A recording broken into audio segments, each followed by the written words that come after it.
Benjamin had always liked the solitude of his home. Nestled at the edge of a thick forest, the old house had been in his family for generations. Its wooden walls creaked with age, and the wind often whispered through the cracks, but to Benjamin, these were the sounds of comfort. One night, a storm was brewing outside, the kind that made the trees sway violently, their branches clawing at the sky. The electricity flickered, casting the house into intermittent darkness. Benjamin sat in his favorite armchair by the fireplace, the flames dancing softly, illuminating the room with a warm glow. As the storm intensified, a strange unease settled over him. It started with a sound, a faint, almost imperceptible whisper.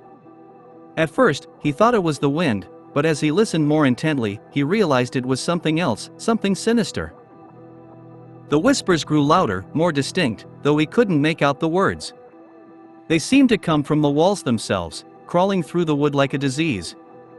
Benjamin stood up, his heart beginning to race, and followed the sound down the hallway.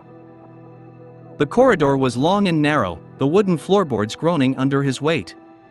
Shadows stretched across the walls, shifting and writhing as if they were alive. The whispers were everywhere now, a cacophony of voices speaking in hushed, desperate tones. He reached the end of the hallway, where a small, dusty door stood slightly ajar. This door led to the basement, a place Benjamin rarely visited. His hand trembled as he pushed it open, the rusty hinges screaming in protest. The basement was cold, damp, and pitch black. The only light came from the faint glow of his phone, which he used to illuminate the steep, rickety stairs. As he descended, the whispers grew louder, more frantic, until they were almost deafening. At the bottom, he hesitated, the air thick with dread. Something was down here with him, something ancient and malevolent. The shadows seemed to pulse and breathe, closing in around him. Suddenly, his phone flickered and died, plunging him into darkness. Panic surged through him as he felt a cold, clammy hand brush against his arm.